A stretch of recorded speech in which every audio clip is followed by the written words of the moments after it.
Hi, this is Ed Fitzpatrick. If you enjoy local politics as much as I do, be sure to join our friends at Rhode Island PBS for the show A Lively Experiment. Hosted by Jim Hummel, the weekly series features journalists, pundits, and politicians debating the stories and issues that matter most to us Rhode Islanders. Tune in to A Lively Experiment and be part of the conversation. Fridays at 7 p.m. on Rhode Island PBS and wherever you get your podcasts.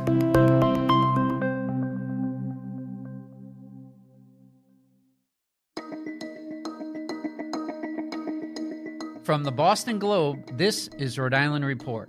I'm Ed Fitzpatrick. Welcome back to the podcast where we bring you big conversations from our very small state. You might have heard of the Green Book. It was a guidebook created in the 1930s to help Black travelers find welcoming places to stay, eat, and fill up their cars. But did you know that many of those locations were in New England? Emily Sweeney, a Boston Globe reporter, has documented and mapped more than 350 spots in this part of the country. She's here to tell us more about the project. Emily Sweeney, thank you for joining us today and welcome to Rhode Island Report. Hey, thanks for having me. So for those who are not familiar with it, tell us what the Green Book is. Yeah, so the Green Books were out in the 1930s up into the 60s, and they were a key travel guide for people of color who were traveling around the country during the Jim Crow era.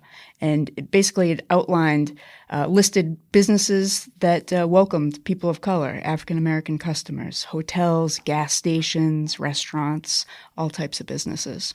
And why is it named the Green Book? The most famous Black travel guide, the Green Book that we know of, was founded in 1936 by a postal worker in New York named Victor H. Green. Part of it, I think, maybe was a play on his name. There were also a lot of guides back then around the turn of the 20th century that used names like Red Book, Green Book, Blue Book to, catalog things. I got you. And just to explain it, what kind of discrimination did Black travelers face under Jim Crow, if they weren't going to one of the places in the Green Book? If you really think about it, everything was really segregated for a long time. Even look at busing in Boston, that whole situation.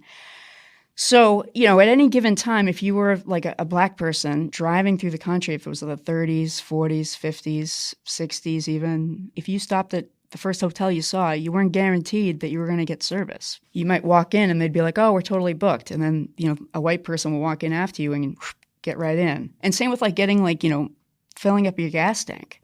That's what made this guide just so important and so crucial for people to, find safe places to stay, places to eat, and places to get your car serviced or, fill up the tank. And did I read that it was even more important to have the Green Book in the North because you knew what you're dealing with in the South, but in the North, you might not know, depending on where you went. Yeah. It's a good point because when I was reading the listings, all around New England, I was just amazed at the different towns, that had resorts and had vacation places and just services and tourist homes.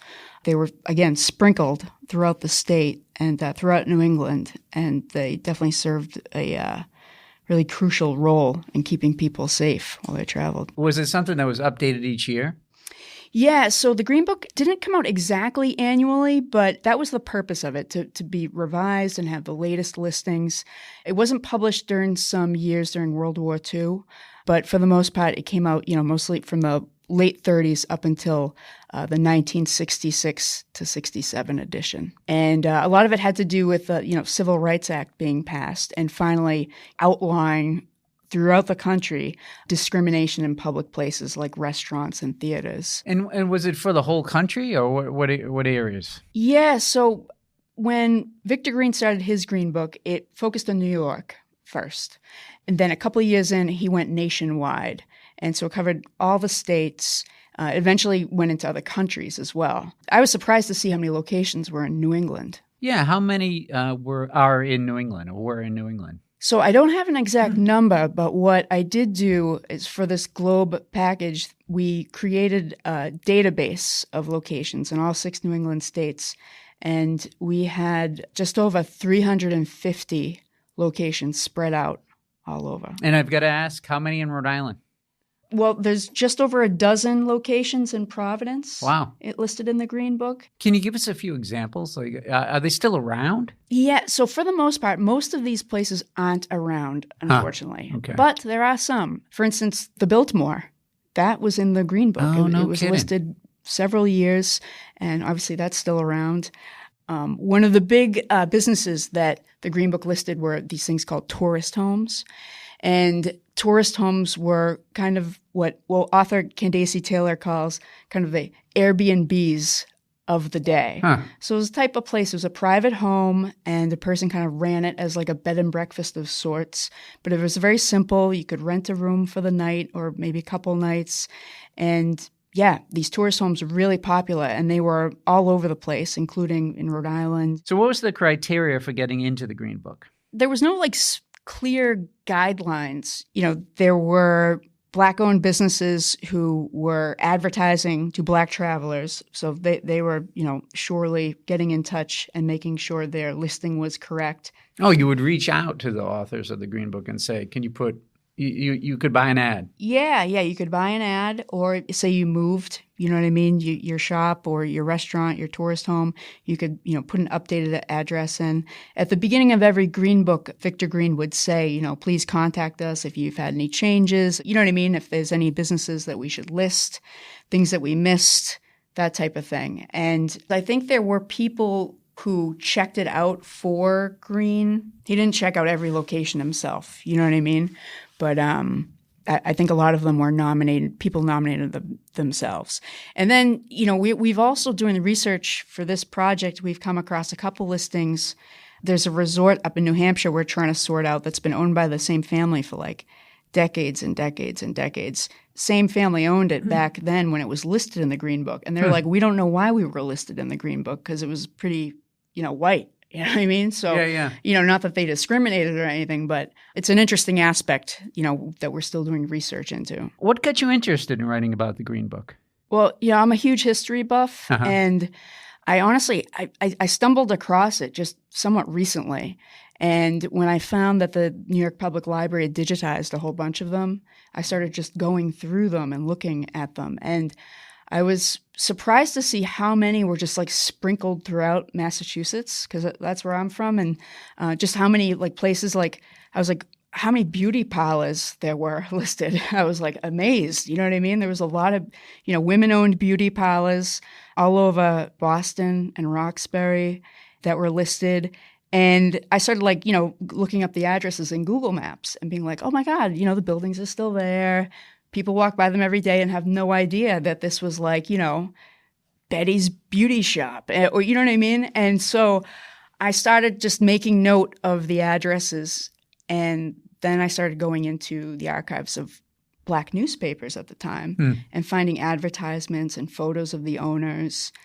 I presented just a sampling of what I found to my editors at the Globe, and I said look, we have this huge trove of history that I'm not sure a lot of people know about. Right in our backyards. I don't think I didn't know about the Biltmore. That's interesting. And tell us about the project that's in the Globe right now. Yeah, so the centerpiece of it is the database that I created with the 350 locations all over New England.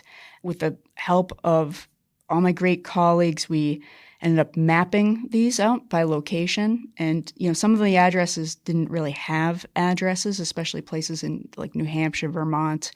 We were able to nail down exactly where these places were located. So there's an interactive map, there's a database, and then there are stories that my colleagues and I wrote. We kind of focused on a few businesses that kind of representative. We did one from Rhode Island. We made sure we covered Vermont, New Hampshire, all the New England states, and just kind of highlighted some of their locations in the Green Book. Yeah, tell us about one of the locations, one of the more interesting ones you found. Yeah, so, one of the ones that I'm writing about, there's so many interesting ones. I got to say, calling up the historical societies, local ones, and being hey, I'm looking for this Green Book location. I was surprised to see how many local historical societies weren't even aware that they had places listed in the Green Book for years and years, kind of unnoticed. In the town of Norwell, Massachusetts, There was this place called Norwell Pines, and it was a big resort. For a time, there was also a camp that was run by a Black woman who was a graduate of Radcliffe Harvard College. She ran this place for many years, and there were like little cabins on the property. There wasn't really much like left of it, but I got an email with a photo from one of the Historical Society folks of a cabin in the woods that they found. There was like one standing. Oh, I'm wow. dying to go down there because I want to peek in the windows. You know what I mean? Like, what's in there? Yeah. We'll have more with Emily Sweeney after a quick break. When you want to go beyond the headlines, let me recommend Rhode Island PBS Weekly. Rhode Island PBS Weekly is an award-winning news magazine broadcast that gives you the full story, powered by investigative journalism and narrative storytelling. New episodes of Rhode Island PBS Weekly drop Sundays at 7:30 p.m. on Rhode Island PBS. Watch past episodes at ripbs.org/weekly. That's ripbs.org/weekly.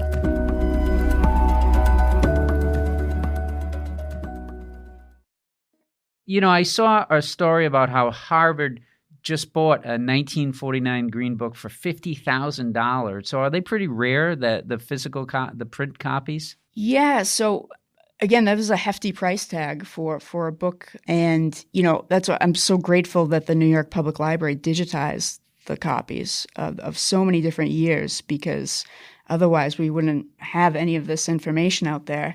I hope Harvard digitizes the copy that they have. And yeah, they definitely are rare because, you know, even the first ever Green Book that came out, the first edition was 1936. We know that because there's like Victor Green talks about, you know, him starting it then. But as of right now, there's no known copy in existence of it. You know what I mean? Of the original one. Yeah. So. Yeah, can you tell us a bit about Victor Green? Like what got him interested in doing that? Yeah, so he was a postal worker, and, you know, he said that when he saw travel guides used by Jewish folks back in the day to get around, just to know where hotels and restaurants were, that they would be welcomed, and he decided to make one for Black travelers.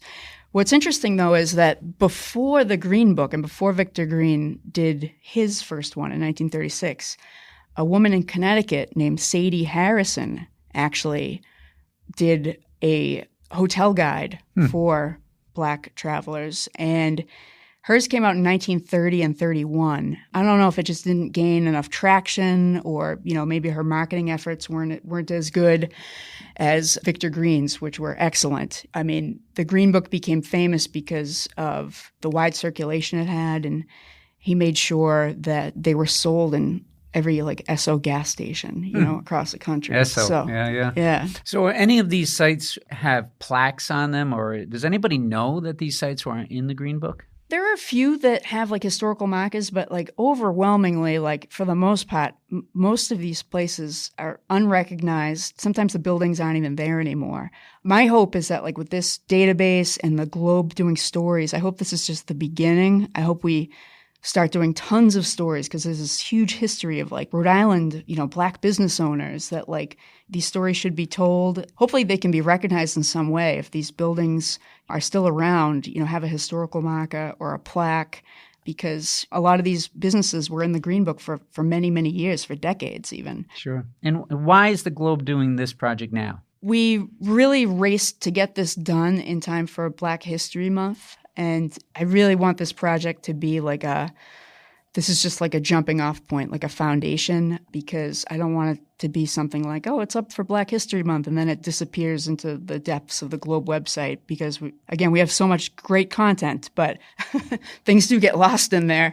So I'm hoping it will be a starting point, and that we can like, you know, make it like a regular series, like focusing on some of the businesses that were operating back then. And can you talk about why it's important to remember and document these places? Yeah, it's definitely important, because if you think about it, it wasn't that long ago. It was like, you know, might even say like one generation ago, like, you know, things were completely different. There was completely different services and businesses set up. You know, Black people weren't welcome everywhere, even in the North. Every single state, racial discrimination, unfortunately, was quite rampant. And, you know, if you think about it, it just wasn't that long ago. What have you learned in reporting this project that took you by surprise? One thing that struck me was how many women-owned businesses there were. There was like tons of women-owned tourist homes, and again, lots of beauty parlors, tons of beauty parlors. It was just cool to see. I'm a huge history buff, but it was a lot of history that I just wasn't aware of. And what do you hope readers come away from this project with? Well, I hope everybody can check out the stories that my colleagues wrote. There's so much more I've collected about the various locations. The interactive map, I'm hoping someday we'll be able to incorporate some photos and have more content in the interactive map and more stories. And I hope people check out and kind of explore, look around to see what Green Book locations were in your backyard. Emily Sweeney, thank you so much for coming in today. Hey, thanks so much for having me. I appreciate it, guys.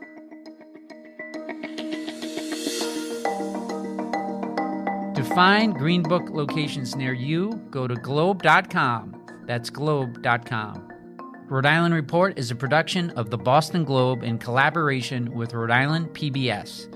Today's episode was produced by Megan Hall. Audio mixing and mastering by Marissa Ewing of Hemlock Creek Productions. Our music is from APM. Be sure to follow us on Apple, Spotify, or wherever you listen. I'm Ed Fitzpatrick. See you next week.